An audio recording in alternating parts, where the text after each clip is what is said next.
വിശുദ്ധ പൗലോസ്ലീഹ കൊരിന്തോസുകാർക്ക് എഴുതിയ 2-ാം ലേഖനത്തിൽ നിന്നുള്ള വായന. 4-ാം അധ്യായം 7 മുതൽ 15 വരെയുള്ള തിരുവചനങ്ങൾ.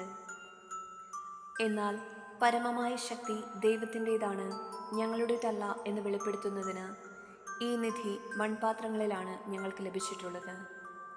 ഞങ്ങൾ എല്ലാവിധത്തിലും ഞെരുക്കപ്പെടുന്നു, എങ്കിലും തകർക്കപ്പെടുന്നില്ല; വിഷമിപ്പിക്കപ്പെടുന്നു, എങ്കിലും ഭഗ്നാശരാകുന്നില്ല; പീഡിപ്പിക്കപ്പെടുന്നു, എങ്കിലും പരിത്യക്തരാകുന്നില്ല; അടിച്ചു വീഴ്ത്തപ്പെടുന്നു, എങ്കിലും നശിപ്പിക്കപ്പെടുന്നില്ല.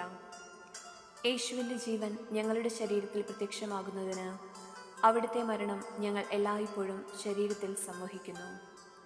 ഞങ്ങളുടെ മർത്യ ശരീരത്തിൽ യേശുവിൻ്റെ ജീവൻ പ്രത്യക്ഷമാകേണ്ടതിന് ഞങ്ങൾ ജീവിച്ചിരിക്കുമ്പോൾ യേശുവിനെ പ്രതി സദാ മരണത്തിന് ഏൽപ്പിക്കപ്പെടുന്നു. തന്നിമിത്തം ഞങ്ങളിൽ മരണവും നിങ്ങളിൽ ജീവനും പ്രവർത്തിക്കുന്നു. ഞാൻ വിശ്വസിച്ചു, അതിനാൽ ഞാൻ സംസാരിച്ചു എന്ന് എഴുതിയവൻ്റെ വിശ്വാസചൈതന്യം തന്നെ ഞങ്ങൾക്കുള്ളതുകൊണ്ട് ഞങ്ങളും വിശ്വസിക്കുകയും സംസാരിക്കുകയും ചെയ്യുന്നു. കർത്താവായ യേശുവിനെ ഉയർപ്പിച്ചവൻ യേശുവിനോടുകൂടെ ഞങ്ങളെയും ഉയർപ്പിക്കുമെന്നും നിങ്ങളോടൊപ്പം അവിടുത്തെ സന്നിധിയിൽ കൊണ്ടുവരുമെന്നും ഞങ്ങൾ അറിയുന്നു.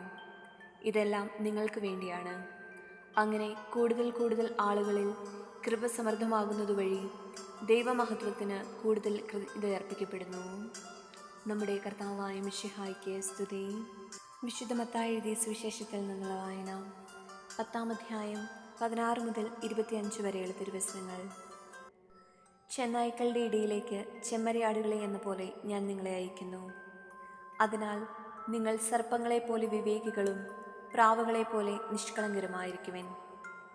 മനുഷ്യരെ സൂക്ഷിച്ചുകൊള്ളുവിൻ, അവർ നിങ്ങളെ ന്യായാധിപ സംഘങ്ങൾക്ക് ഏൽപ്പിച്ചു കൊടുക്കും. തങ്ങളുടെ സിനഗോഗുകളിൽ വെച്ച് അവർ നിങ്ങളെ മർദ്ദിക്കും. നിങ്ങൾ എന്നെ പ്രതി നാടുവാഴികളുടെയും രാജാക്കന്മാരുടെയും സന്നിധിയിലേക്ക് നയിക്കപ്പെടും. അവിടെ അവരുടെയും വിജാതിയരുടെയും മുൻപാകെ നിങ്ങൾ സാക്ഷ്യം നൽകും. അവർ നിങ്ങളെ ഏൽപ്പിച്ചു കൊടുക്കുമ്പോൾ എങ്ങനെ പറയണമെന്നോ എന്തു പറയണമെന്നോ നിങ്ങൾ ആകുലപ്പെടേണ്ട. നിങ്ങൾ പറയേണ്ടത് ആ സമയത്ത് നിങ്ങൾക്ക് നൽകപ്പെടും. എന്തെന്നാൽ നിങ്ങളല്ല, നിങ്ങളിലൂടെ നിങ്ങളുടെ പിതാവിൻ്റെ ആത്മാവാണ് സംസാരിക്കുന്നത്. സഹോദരൻ സഹോദരനെയും പിതാവ് പുത്രനെയും മരണത്തിന് ഏൽപ്പിച്ചു കൊടുക്കും. മക്കൾ മാതാപിതാക്കന്മാരെ എതിർക്കുകയും അവരെ വധിക്കുകയും ചെയ്യും. എൻ്റെ നാമം മൂലം നിങ്ങൾ സർവ്വരാലും ദ്വേഷിക്കപ്പെടും. അവസാനം വരെ സഹിച്ചു നിൽക്കുന്നവൻ രക്ഷിക്കപ്പെടും. ഒരു പട്ടണത്തിൽ അവർ നിങ്ങളെ പീഡിപ്പിക്കുമ്പോൾ മറ്റൊന്നിലേക്ക് ഓടിപ്പോകുവിൻ.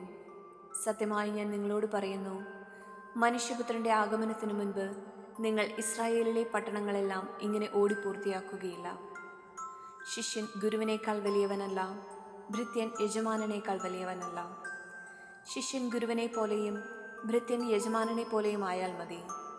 ഗൃഹനാഥനെ അവർ ബേൽസെബൂൽ എന്ന് വിളിച്ചെങ്കിൽ അവൻ്റെ കുടുംബാംഗങ്ങളെ എന്തു തന്നെ വിളിക്കുകയില്ല. നമ്മുടെ കർത്താവായ മിശിഹായ്ക്ക് സ്തുതി.